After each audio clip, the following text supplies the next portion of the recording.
Muy buenas tardes, estimados televidentes y radioyentes. La Mesa Redonda tiene el placer esta tarde de conversar con uno de los políticos más reconocidos de América Latina, amigo entrañable de Cuba, quien está en estos días en La Habana participando en las actividades del Premio Casa de las Américas y también en el evento internacional dedicado a José Martí. Un político uruguayo que ha sentado cátedra no solo por su acción, sino también por su verbo, o indistintamente por su verbo y también por su acción. Guerrillero tupamaro, después fue también diputado, senador y llegó a la presidencia de su país. De 2010 a 2015, José Pepe Mujica dejó una huella, una impronta no solo en el Uruguay, sino también en América Latina.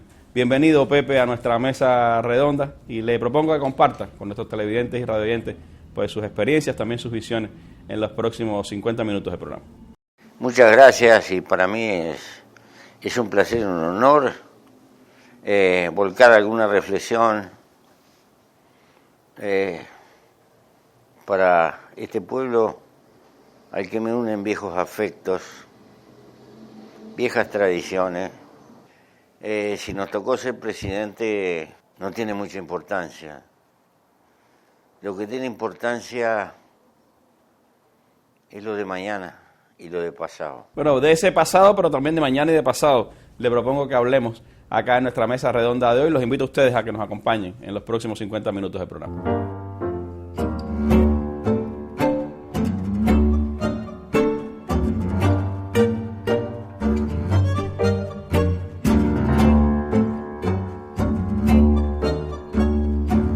Bueno, José Pepe Mujica, conversando acá con nosotros en la Mesa Redonda.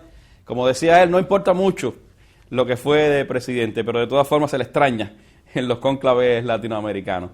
Para Pepe Mujica, haber pasado en esa trayectoria de 5 años de presidencia en Uruguay, ¿qué huellas le dejó? ¿Extraña esa labor? ¿Qué piensa de lo que le aportó a su país y a la política de su país en estos años de presidencia? Bueno, pienso que nuestros pueblos soportan el peso de mucha injusticia a lo largo de muchas décadas de historia.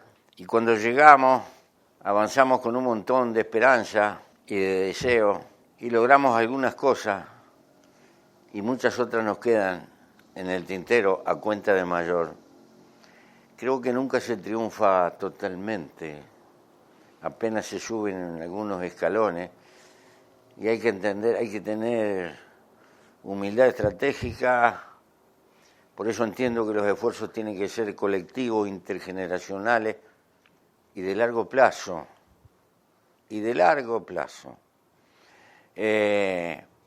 Pero naturalmente los hombres tenemos una vida que se nos va y quisiéramos poder concretar más. Acaba de salir un libro que se llama Una oveja negra al poder, Sí. Que es sobre su trayectoria, sobre su vida. ¿Se consideraba eso, una oveja negra en el poder? Primero que lo de poder es complicado. Ser presidente, en todo caso, es sentarse en una esquinita del poder. Pero ningún presidente del mundo actual puede considerarse dueño del poder. El poder es una cosa mucho más vasta, que nos trasciende. En sociedades donde la riqueza está muy concentrada, donde hay una globalización creciente, donde se toman decisiones a miles de kilómetros que después repercuten. Entonces, lo primero es ser un poquito más humilde. Lo segundo, sí, me he sentido oveja negra, y soy oveja negra, porque estoy retobado con las deformaciones que se han dado en las repúblicas. Creo que las repúblicas vinieron a la historia de la humanidad para suscribir que nadie es más que nadie y que como tal, un papel central de las repúblicas es que sus gobernantes vivan como vive la mayoría de su pueblo, no como vive la minoría privilegiada. Pero hay una cultura que parece que el hombre tiene que estar rodeado de un soporte material Discrepo rotundamente, pero sé que en mi sociedad y en cualquier sociedad discrepan conmigo, ¿verdad? Los presidentes tienen que tener cara de estatua, tienen que tener una gestualidad de señores inmaculados, deben de estar rodeados de un boato, deben de ser misteriosos, como en la lejanía, etcétera. No es culpa de los presidentes, es culpa de ese cortesanismo que tiende a rodear cualquier cosa que tenga poder.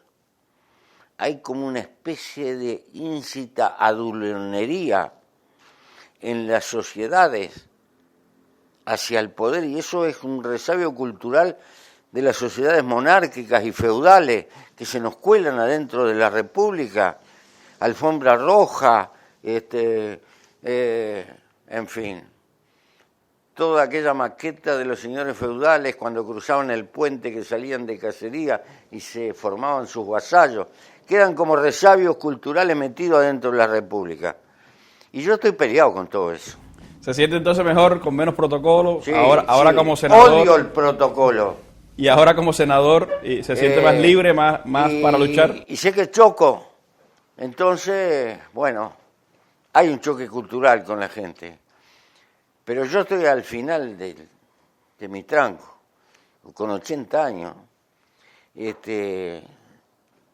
No puedo cambiar. Y estas cosas no son improvisadas. Hay muchos años de soledad en el calabozo rumiando estas cuestiones.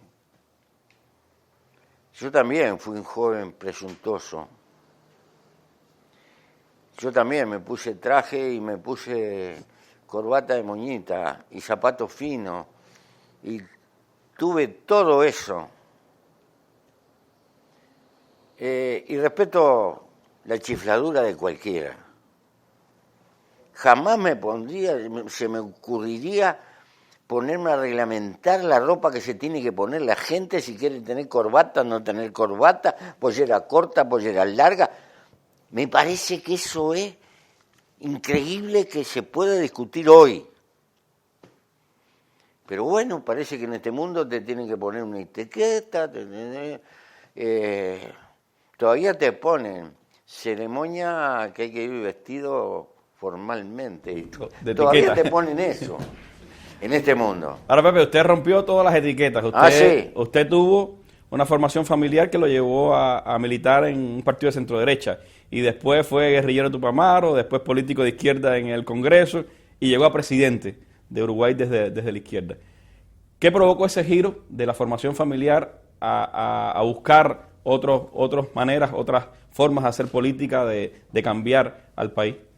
Yo soy hijo de los escalones más pobres de lo que se puede llamar una clase media, incipiente. Y viví rodeado y me formé en mis barrios rodeado. Me crié en un lugar donde morían las chacras y venían los solares de la vieja clase obrera de Brin, de sindicatos anarquistas y gorra de cuero, de los que hacían quintitas con una pala y se pasaban 20 años para construir una casa de a poco. Esos recuerdos no existe más. Ni existe el Brin, ni la gorra de cuero, ni las tradiciones libertarias. ¿Verdad? Se fue. Pero soy hijo de ese tiempo. Y bueno, acuné valores y cosas que no me di cuenta, pero que después, cuando fui desarrollando conciencia y cultura, me ayudaron a interpretar el mundo y pertenezco a eso que modernamente se llama izquierda, que merecería otro nombre, porque eso viene de la Revolución Francesa para acá, pero eso existió siempre a lo largo de la historia del hombre.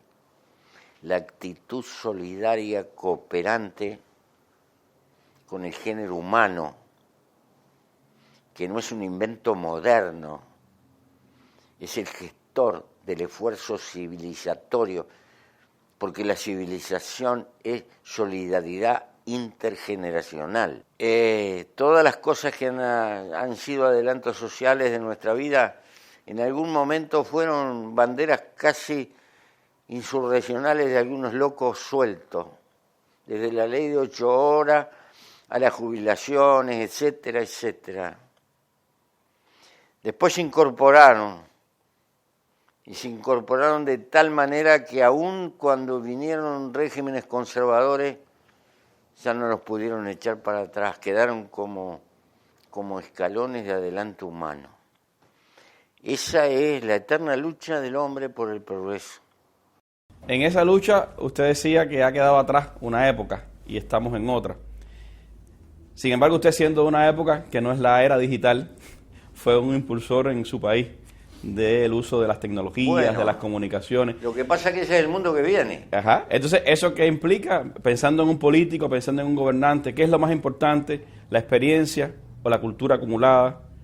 ¿O la manera de gobernar desde ese pensamiento de poder? ¿Qué piensa que es lo más necesario hoy para los políticos y los gobernantes? En esta cuestión existen dos cosas, dos capítulos importantísimos. El gestionar el día a día, el cómo marchan las cosas, que eso tiene mucho de tecnología y de compromiso técnico con la realidad. Pero no alcanza, la política es también otra cosa. El verdadero liderazgo es aquel que hace pensar o que provoca el pensar, el que llena de interrogantes. Y naturalmente, desde el punto de vista nuestro, el que cultiva esperanza. El horizonte no puede ser el egoísmo. El horizonte tiene que ser permanentemente la apuesta a una esperanza que tiene que ser creativa y que tiene que ser en el fondo positiva. Ello no quiere decir que la concretemos a la vuelta de la esquina, pero si vivimos en esperanza, no tiene sentido la vida. Eso supone una cultura, la lucha por una cultura de compromiso y una cultura que es una oveja negra en el marco de la cultura en la que vivimos, sí. Bueno, con esa oveja negra que llegó al poder, con Pepe Mujica estamos hablando hoy en nuestra mesa redonda. Vamos a hacer un breve alto y regresamos enseguida con ustedes.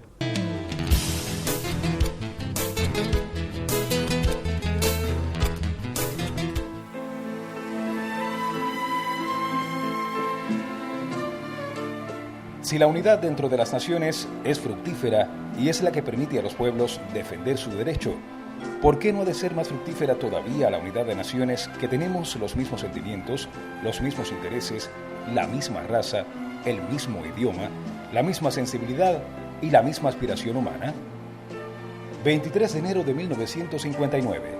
Discurso pronunciado en la Plaza Aérea del Silencio en Caracas, Venezuela.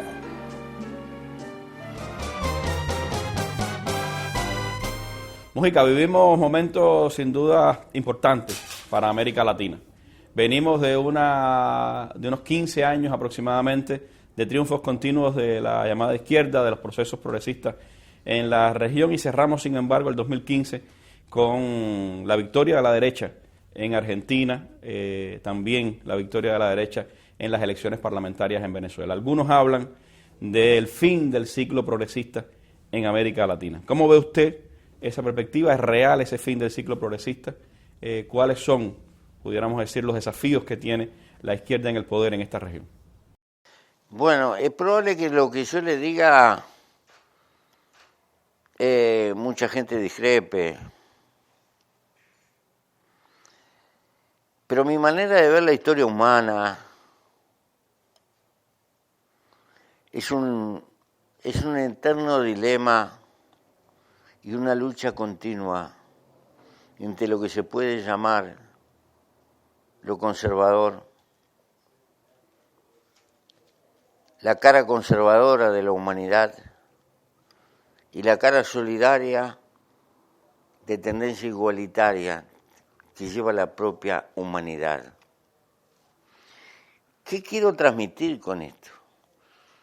quiero transmitir que eso que llamamos izquierda con el pomposo término moderno, nunca triunfa totalmente, porque tampoco lo que llamamos derecha tampoco puede triunfar totalmente. Y es hora de asumir una humildad del punto de vista estratégico. Nunca llegamos a un arco de triunfo y desde el punto de vista de la izquierda podemos decir está la obra terminada, porque en nuestro propio devenir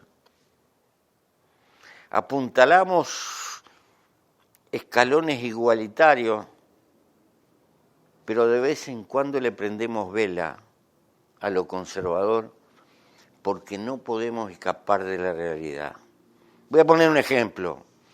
Lucho por trabajo a la gente de mi pueblo como presidente y le tengo que dar ventaja a inversores que vienen de afuera. Y lo tengo que hacer porque tengo que generar trabajo para mi gente.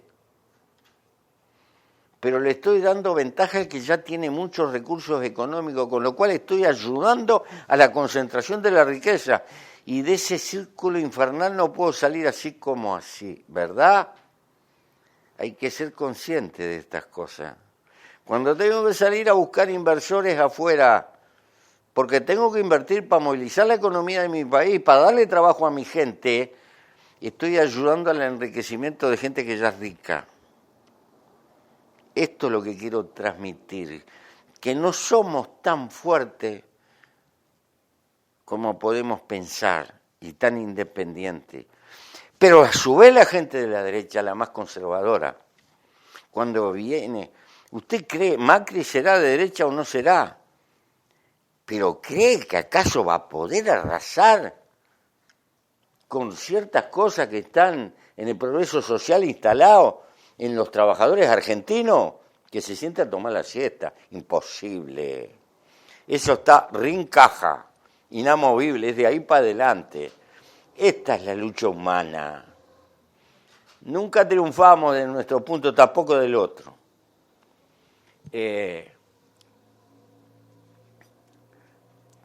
No tengo todo el tiempo del mundo, este es un tema muy largo. Y estoy seguro que va a sorprender a mucha gente. Pero por eso los únicos derrotados son los que bajan los brazos. Derrotados son los que dejan de luchar. Los que a pesar de perder tienen el coraje de volver a empezar, nunca son derrotados. Pero nunca van a ser triunfadores absolutos. Interesante reflexión, Pepe. Eso que está ocurriendo ahora, ¿cómo puede impactar, en su opinión, el proceso de integración? ¿Cómo ve usted lo que hemos avanzado en la integración en América Latina y cuánto puede afectar o no estos cambios políticos en los países sudamericanos, sobre todo? En realidad las políticas de integración han sido mucho más declamatorias que efectivas. Salvo algunas gestualidades solidarias acá, en el Caribe, pero que tampoco pudieron crear complementariedad de carácter económico. Todavía el Estado Nacional está muy metido en cada uno de nosotros, en nuestras culturas, y los gobiernos tienen que administrar su tiempo y la agenda de integración no la abrazamos con la fuerza que hubiera requerido. En realidad, si no avanzamos más,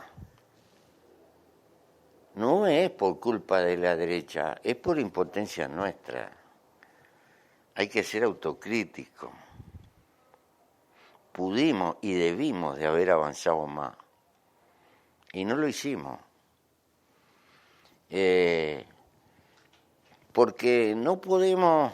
Esta discusión la tuve en una mesa importante en San Pablo con empresarios, donde no les reproché, por supuesto, que fueran capitalistas. No les voy a pedir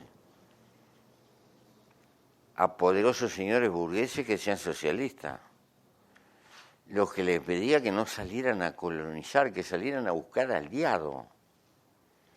Que en todo caso, por ser los más fuertes de América Latina, tenían que buscar en el resto de los países, no comérselo, sino buscar aliados para multiplicar la fuerza en un mundo de empresas transnacionales, ¿verdad?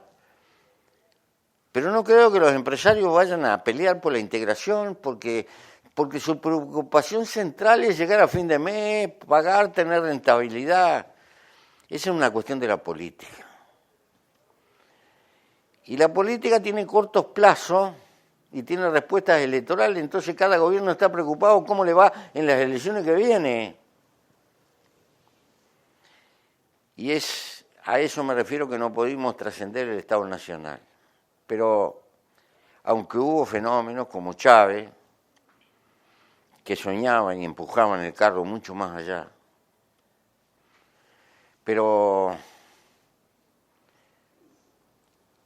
en primer término, están compartimentadas las universidades de América Latina. Si no comenzamos por integrar la academia y los cerebros, si no integramos la inteligencia, nunca vamos a integrar la realidad. Es espantoso que un ingeniero que se educa acá no pueda trabajar allá o allá. Todavía tenemos una cantidad de cosas. No tenemos una investigación en común. Y perdemos nuestros hijos más calificados porque nos los llevan hacia el mundo rico. Dependemos en el campo de la investigación, en el campo del conocimiento. Y lo poco que hacemos está como parcelado. En fin, hay mucho por delante. De todas maneras, hay otro fenómeno mucho más peligroso. Me puedo equivocar, pero tengo la impresión de que aquel sueño que arrancó hace muchos años en Punta del Este, que iba a desembocar con la OMC, una liberación progresiva del comercio mundial con reglas comunes, esa época se fue. A cambio de eso asistimos a la aparición de gigantescos bloques como grandes unidades, como la Comunidad Económica Europea, como lo que pretende hacer Estados Unidos con el Acuerdo del Pacífico, con el acuerdo que más que acuerdos de integración da la impresión que son paragolpes para frenar la competitividad china. Si de ser así nos van a crear corremos el riesgo de que creen una tensión de largo plazo medio irrespirable en el mundo. Hay más de 300 tratados de libre comercio firmados en el mundo y otros tantos discutiendo. Quiere decir que lo que menos hay en el mundo es libre comercio. Es una locura. Esto llena la economía mundial, llena de incertidumbre, de barreras y de topetazo. Y nos encontramos como postre esta cuestión del petróleo, que amenaza lo poco que estuvimos repuntando para lograr fuentes de energías alternativas que no agredieran el medio ambiente. Se puede hacer todo triza si continúa esta guerra de petróleo barato. Yo no sé si la conciencia de la gente se da cuenta de lo que está en juego. Lo que está en juego. El petróleo barato es una alerta contra el medio ambiente, porque la política de generar energía eléctrica en base al viento, a la luz, etcétera, queda francamente económicamente amenazada. Y creo que es una verdadera alarma. Bueno, con esa incertidumbre, la economía es bastante difícil de prever, ¿verdad? No he encontrado ningún analista que pronosticara este precio del petróleo. Tampoco lo que pasa con el dólar. Hay un presidente del Banco Central Uruguayo hace unos años que decía que la economía se ha vuelto tan impredecible que ya la meteorología parece una ciencia exacta. Sí, algo de eso hay. se nos presentan factores que alteran todo. Entonces uno puede hacer análisis crítico, pero con el diario El Lunes. Si uno supiera esto, bueno, ¿por qué desarrollamos tal cosa y tal cosa y tal cosa? Y desarrollamos porque el petróleo estaba a 80, $100 el barril, 120. Eso debe estar pasando en muchas partes del mundo. Son muchas las dinámicas, por supuesto, que entran en ese proceso de integración. Sin embargo, ha habido acontecimientos en América Latina que me parece que dan una esperanza y también marcan estos últimos años de la región. Estoy pensando, por ejemplo, en el proceso de paz entre el gobierno de Colombia y las Fuerzas Armadas Revolucionarias de ese país, un proceso que está ahora, al parecer, en sus momentos finales. ¿Cómo usted valora ese proceso, el impacto que tiene para Colombia y para la región? Yo desde el primer momento me coloqué del lado de los que apoyaban ese proceso con fuerza, por lo siguiente: yo considero que el hombre, mientras necesite la guerra, sigue viviendo en la prehistoria, y que la explosión tecnológica de este tiempo transforma el recurso guerra en una condena sin misericordia a los más débiles, que directa o indirectamente terminan pagando el costo peor. Hay que empezar a desterrar de nuestra conciencia el uso de la guerra, que no significa transformarse en cordero o en beato. Quiero decir que en los estados y en las sociedades modernas se puede luchar, y hay que luchar por el progreso. No es decirle no a la rebeldía cuando la rebeldía es una zancada histórica,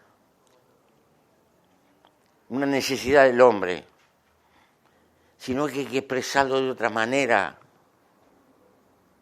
no a través del recurso guerra. Porque el recurso guerra se transformó en un recurso manejado por la alta tecnología, por la concentración de capital.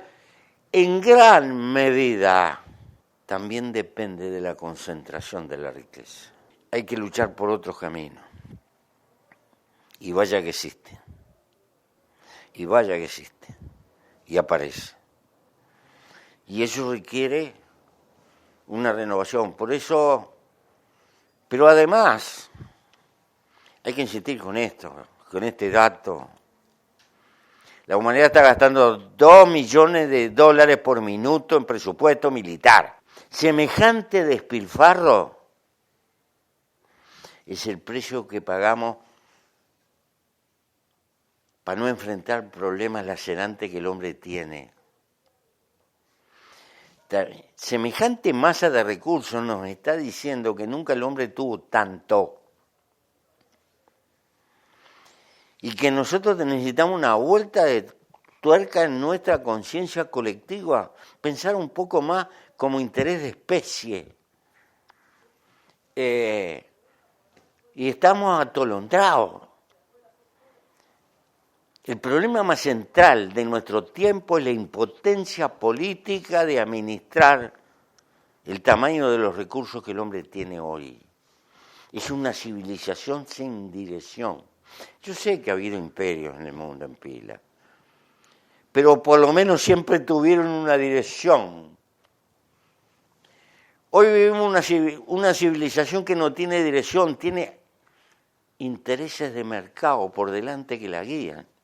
Y más nada.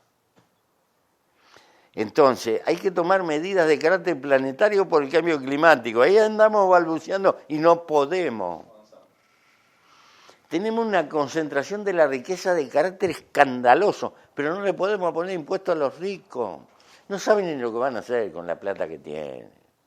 Es una vergüenza humana. Que haya 60 y pico de tipos que tengan la mitad de lo que tiene la humanidad, es una vergüenza humana. Pero tenemos paraísos fiscales, tenemos debilidad impositiva fiscal en los países, tenemos una impotencia política. Y la globalización, nos cuento, está presente. En todo lo negativo está presente. El cambio, te cuento una anécdota, que esto es para matarse de risa. nosotros nos privamos en el Uruguay de hacer una usina a carbón, que era lo más barato en su tiempo. Dijimos, no, porque agredimos el medio ambiente. Pero en China inauguran una todos los meses. Entonces da risa. O nos dicen, hay que aumentar la competitividad. La competitividad que con Bangladesh, que trabajan 12 horas, y nadie se preocupa en el mundo si vamos a tener un régimen de horario para trabajar en el mundo entero. ¿Me vas a pedir competitividad con condiciones distintas? O me miden la economía con un metro de goma porque es magia. El dólar se achica o se agranda su poder adquisitivo, pero es cuestión de unos banqueros ahí, medio raros, abstratos, que tienen mucha plata. Me miden la economía. ¿Qué le pasaría a un ciudadano común si va a comprar un paño y tiene un tendero que el metro es de goma y se lo estira o se lo achica? ¿Verdad? Bueno, eso es la economía mundial. Si políticamente no podemos resolver esos problemas para la humanidad entera,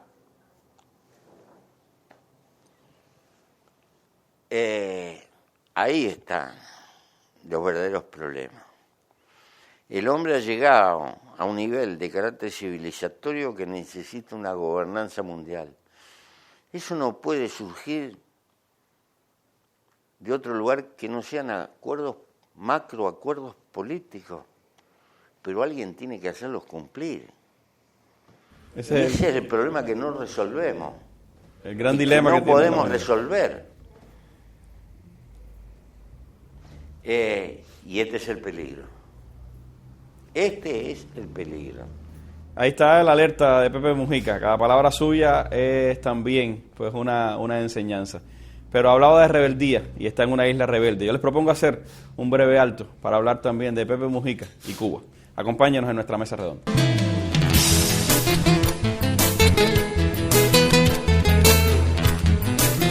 Conversamos hoy en la mesa redonda con José Pepe Mujica. Hemos estado hablando un poco de lo humano y también quizás de lo divino en esta conversación, pasando por su trayectoria como presidente y también su visión sobre América Latina.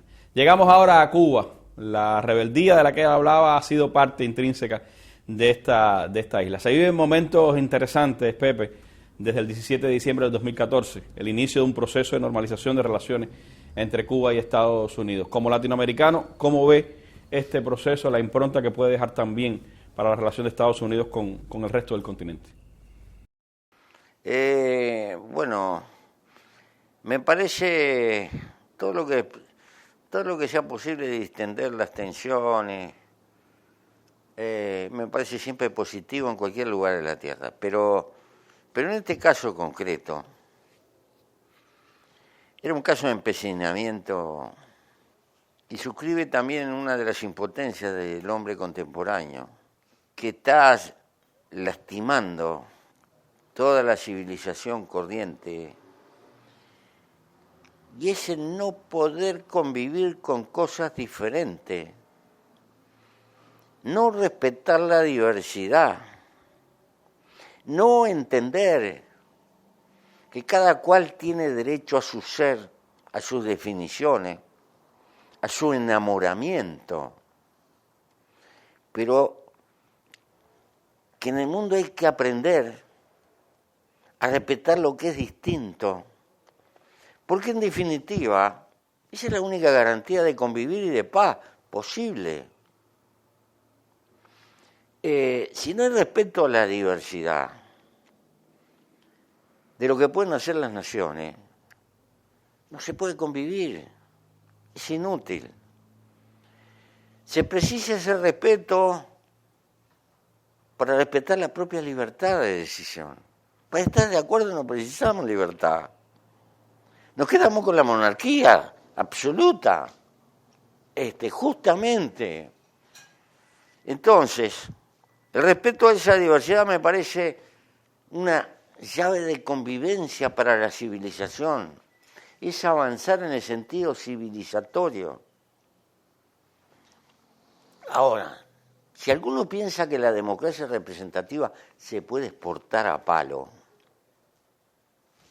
o que la democracia representativa es el fruto de la maduración de la economía de mercado, se estrella con respecto a la realidad. La realidad te dice otra cosa.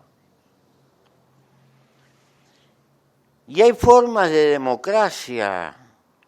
Y no es un invento moderno, la democracia es más vieja que el agujero del mate. Hay democracia indígena, había democracia en los pueblos más primitivos. Cuando los Kunsam dicen nosotros no tenemos jefe, somos jefes de nosotros mismos y deben de ser de los hombres de organización más primitiva que hay alrededor de la Tierra. ¿Qué están diciendo? Cuando en una aldea aymara se reúnen anualmente y eligen el capanga, es decir, el jefe de la aldea, y hacen un balance público, ¿no están ejerciendo democracia? Por favor. Entonces, mayor humildad en ver estas cosas. La democracia no es solo un régimen institucional, es una filosofía de la vida.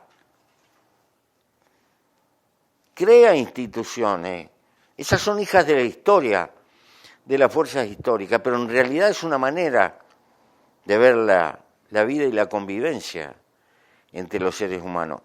Pero Occidente es arrogante y el capitalismo ha multiplicado la arrogancia. Cree que tiene derecho a imponerle a palo a países que tienen criterio feudal su criterio de la democracia. Y con ese aplastamiento lo único que hace es contribuir a desarrollar los peores fanatismos que puede haber. Porque cuando tú aplastas y aplastas y aplastas sin misericordia, la resistencia que vas a generar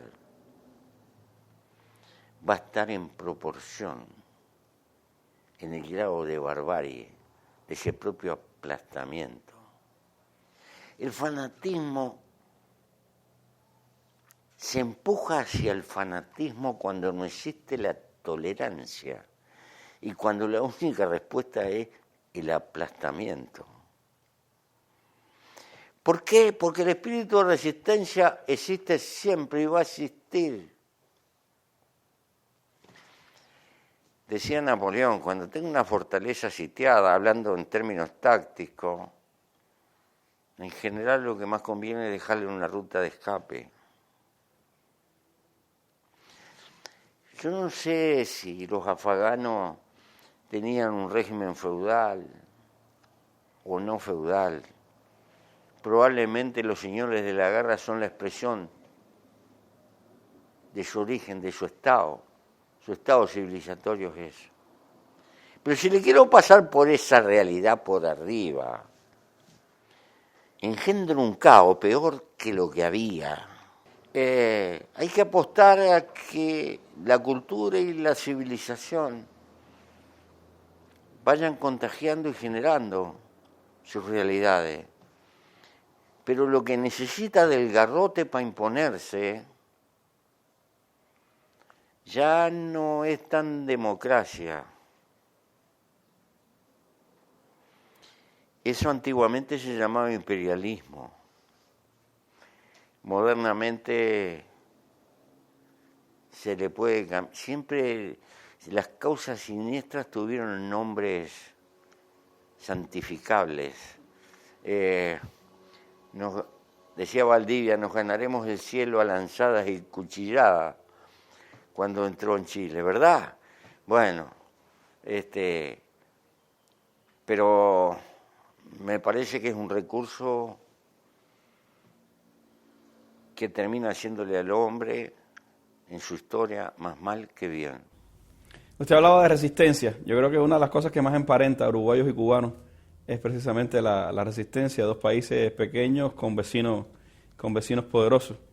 ¿Eso cuánto le puede aportar también a la visión latinoamericana? ¿Cuánto Cuba, cuánto Uruguay le pueden aportar a esa integración, a esa manera de ver diferente la política y la integración en la región? Un poco un legado de Martí, esa lucha por el equilibrio.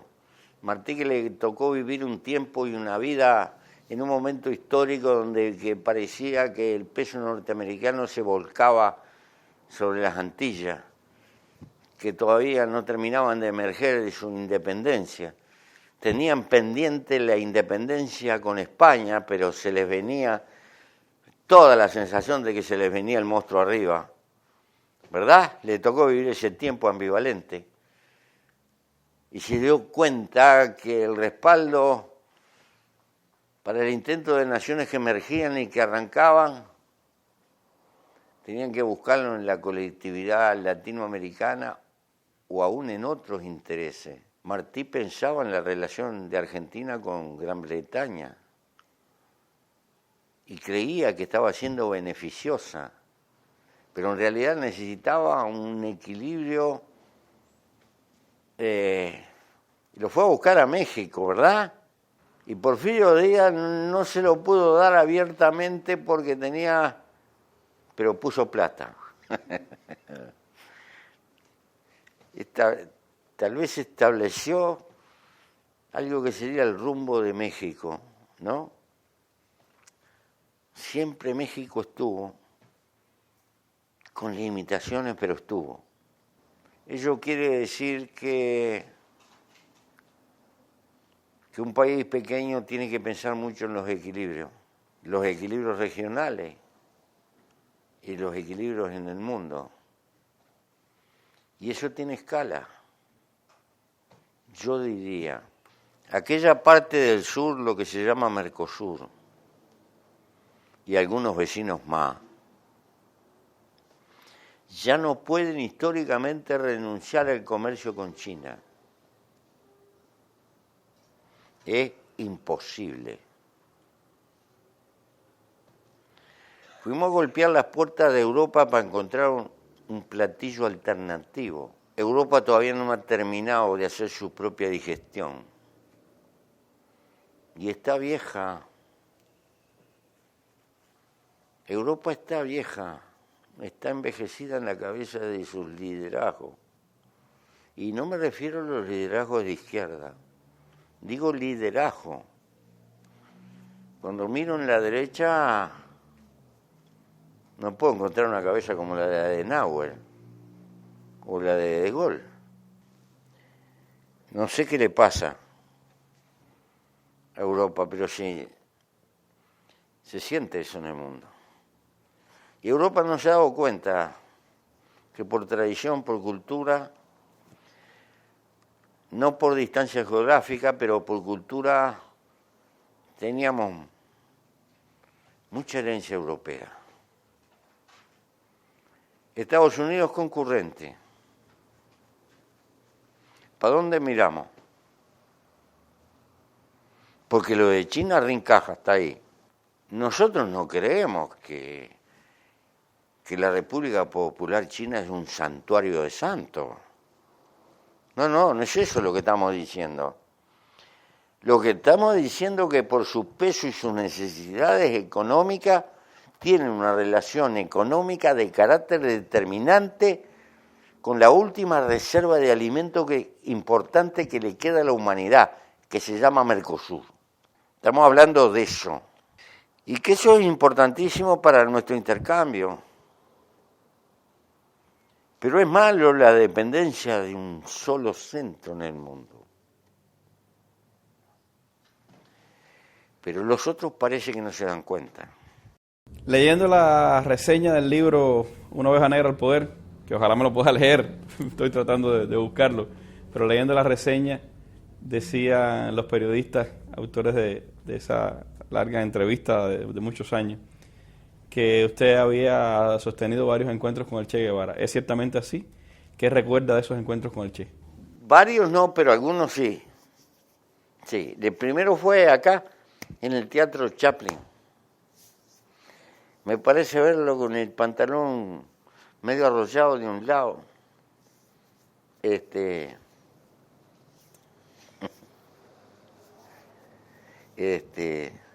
Yo era joven todavía, en términos relativos. Y el Che decía, como siempre irreverente, estaba pasando ciertas cosas en Venezuela. Venezuela se había sacado encima una larga dictadura. había una avalancha de venezolanos acá, de jóvenes, también de mexicanos. Creo que mexicanos habían venido como 500, 600 a un congreso. Yo les pregunté si venían nadando, cómo hacían. Todo era eclosión acá en la isla. Era una época en que los cubanos te decían, oye, chicos, te venimos a buscar a las 3 de la tarde y venían a las 4 de la mañana. Era un hermoso caos lleno de juventud y todo naciente. Se vendían libros por todas las veredas, por todas las calles, por todo. En ese marco, el Che recuerdo que dijo, los compañeros venezolanos son víctimas de no haber establecido un buen paredón a tiempo. No la mandaba a decir el Che. Después estuvo en Punta del Este, hicimos una marcha por allá, nosotros, unos buenos líos. Nos dejó mucho. Tenía una zona y una ironía propia del Río de la Plata. Cambió su acento en la manera de hablar, pero siguió conservando esa ironía propia del Río de la Plata, mordaz, a veces, de la cual hacía gala. Recuerdo que nos dijo por allá, viendo las playas del Uruguay, a usted no se le ocurrirá hacer una revolución en verano, ¿no? Con estas playas.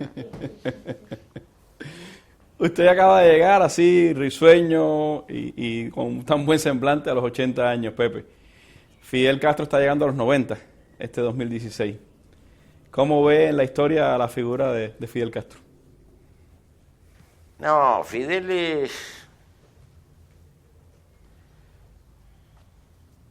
debe ser la reliquia viva que queda más importante de la historia acontecida hasta acá, en el mundo entero. Es una referencia a favor de una parte del mundo, un símbolo para los adversarios también.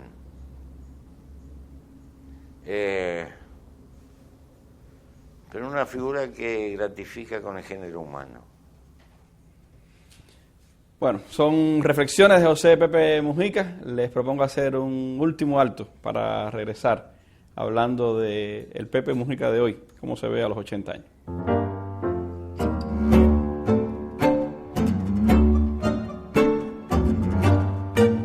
Hablábamos en este intermedio, Pepe, recordando que Fidel en el año 59 estuvo allá en Uruguay en medio de unas inundaciones que se dieron por allá, visitó a las personas afectadas. Ahora se han repetido un poco en todo el sur del continente estas inundaciones y usted siempre ha planteado su preocupación por el tema del cambio climático, los problemas ambientales, ahorita mismo lo hacía en nuestra entrevista. ¿Tiene un poco que ver esa preocupación, esa manera de pensar con el hecho de que usted sigue viviendo allí en la chacra, sigue desde allí cultivando sus plantitas y ahora acaba de abrir una escuela de agronomía para jóvenes? Nosotros tenemos una vocación natural por la tierra, no por lo que dé, es que en definitiva la vida es tierra organizada, biológicamente. No tenemos tierra, la tierra nos tiene a nosotros. Ella va a durar un poco más que nosotros y en algún momento nos haremos silencio mineral.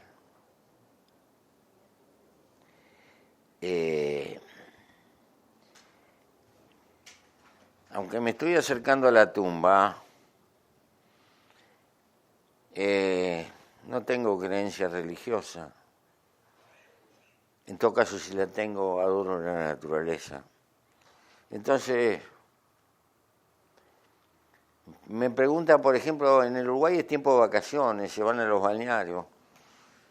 Y yo me paso regando unos arbolitos y jodiendo con un tractor ahí, revolcando tierra. Y dirán, este viejo loco. Bueno, la libertad humana es eso. Es intentar en el tiempo libre hacer las cosas que a uno lo motivan o le gustan. Que no necesariamente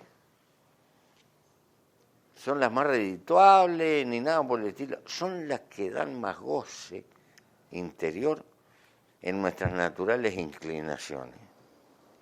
Eso es la libertad. Esa palabra grandilocuente, la libertad, hay que definirla desde el punto de vista personal. ¿Cuándo soy libre? Soy libre cuando no esclavo de mis necesidades, gasto el tiempo de mi vida en cosas que me gustan. Mientras tengo que trabajar para hacer frente a las necesidades materiales, muy frecuentemente no soy libre, estoy cumpliendo con una obligación. Y si no cumplo con ella es porque estoy viviendo a costilla de otro que se está jodiendo. Porque vivir significa imposiciones materiales. Y cada ser humano tiene que trabajar y aportar. Pero la vida no es solo trabajar y aportar. Ese tiempo que hago con mi vida lo que quiero, eso es la libertad. Para una persona que se plantea ser antiprotocolo, que vive una vida tan frugal como la suya y que a lo mejor, imagino, aunque su madre decía que sí, nunca aspiró a ser presidente de su país, ¿qué le trae, qué sensación le trae llegar a lugares donde casi es una estrella de la música, tanto como una estrella de la música, porque la gente lo aclama, como ahora en Turquía, donde acabo de regresar, o acabo de ver una cola de muchachos, miles de muchachos en Colombia esperando una conferencia de Pepe Mujica 3 y 4 horas antes de que esta empezara? Que por suerte me agarró viejo y por lo tanto no se me sube a la azotea. Si me hubiera agarrado joven me hubiera creído que soy un fenómeno y algo parecido. Pero yo no tengo la culpa de eso. En el fondo lo que expresa el estado consciente que tiene una franja importante de nuestra humanidad. ¿Qué joder llama la atención un presidente sencillo porque vive con sobriedad por esto y por esto? Tendría que ser lo normal. Entonces no es mérito mío, es otra historia lo que hay. Me agarran a mí de chivo emisario como para criticar a los otros, aunque no se den cuenta. En Turquía me editaron el libro, pero le cambiaron el título. Porque parece que el presidente se mandó a hacer un palacio de 1000 piezas, qué sé yo. Y se heredero del Imperio Otomano, ¿no? ¿Qué crees? Entonces le pusieron un título que tiene que ver con eso. Yo no mandé a poner el título, ni tengo nada que ver, ni nada, ni me meto con el presidente de Turquía, Dios te libre. No. Pero los editores, que no son bobos, le pusieron un título que apunta a señalarle el presidente que no precisa 1000 pies o algo de eso, creo que dice el título, ¿no? Muy sugerente. Entonces, es el estado en el que estamos desde el punto de vista de la afectación del sentimiento republicano que tiene la gente, porque abajo tenemos un sentimiento de igualdad. Si tú tienes 3 hijos, más o menos de la misma edad, y a uno le llevas un juguete y a los otros no le lleva, ¿no tienes un drama? Porque tiene ese sentido, ¿por qué a este y a mí no? Te reclaman instintivamente el ejercicio de la igualdad. Y cualquier mujer sabe que tiene que demostrar un cariño compasado y similar, si no crea un conflicto. ¿Verdad?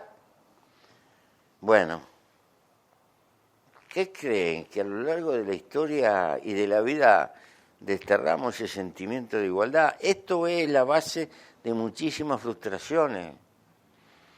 La gente siente como una ofensa, muchas veces. La desigualdad es la base de la rebeldía. Sí, y del dolor. Usted lo ha dicho aquí en la entrevista en un par de ocasiones y también lo ha sentenciado en otras entrevistas que he visto. Con la palabra igualdad no quiero establecer igualitarismo. Esto no es una cuestión de centímetros, no es una cosa de hacer ladrillos cuadraditos, porque la naturaleza es genial, cada ser humano es él. Igualdad significa el respeto a esos derechos de partida y esa conducta de la semejanza para que incluso pueda florecer la diversidad. Esa es la cuestión. Pero bueno, existen las clases sociales, existen los sectores, existe la segmentación, existe. Y existe el sentimiento profundo de necesidad de igualdad, que es una de las características de la especie. Y existe una cuota de egoísmo en cada individuo, porque nos pone la naturaleza para que luchemos por la vida. ¿Verdad? ¿Cómo dominar que ese egoísmo no se transforme en cosa monstruosa? Es el esfuerzo de la civilización. Porque no hay que considerar que todo lo que es egoísmo es malo y es negativo. Es una herramienta para defender la vida, como el amor. Es la herramienta para luchar contra la muerte. Eso está como incrustado. Esto viene en el disco duro. Nos gobierna. Pero el hombre es el único animal que puede en parte influir sobre su reprogramación por el recurso civilizatorio. El hombre es el único animal que puede heredar la solidaridad intergeneracional.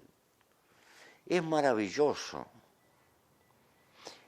Se puede soñar con un hombre mejor a partir de los recursos que tiene. Es el único animal que podría mejorarse a sí mismo y que lo puede hacer. Por lo menos lo que llamamos de izquierda, tenemos fe, confianza en que puede cumplir ese proceso. Hay otros que consideran que el hombre es nada más que el lobo de sí mismo, la vieja definición de Hobbes. Sí, nosotros creemos que puede ser el lobo, pero a su vez puede ser el salvador de sí mismo. Ese es el riesgo de la historia, no es una cosa que esté laudada o que sea inevitable o fatal. Usted nos decía 2 veces en esta entrevista, de alguna manera, y también lo ha dicho en otros momentos, que ella está viviendo de gratis, pero que la vida es una maravilla. Para Pepe Mujica, ¿qué ha sido su vida? ¿Cómo se autovalora a los 80 años de edad? He pasado muchas amarguras, por lo tanto soy un hombre feliz. Porque las amarguras me ayudaron a construirme. Porque el hombre aprende mucho más de la adversidad que de la bonanza. La bonanza lo único que hace es crear gente orgullosa o gente que se cree la película. Y los tropezones, si no te destruyen, te enseñan. Por eso he tenido una suerte bárbara. Estoy vivo por suerte. Y tal vez por genética. Hay una cosa que se lo debo a la genética, tal vez. No la pasé cómoda y llegué a los 80 años.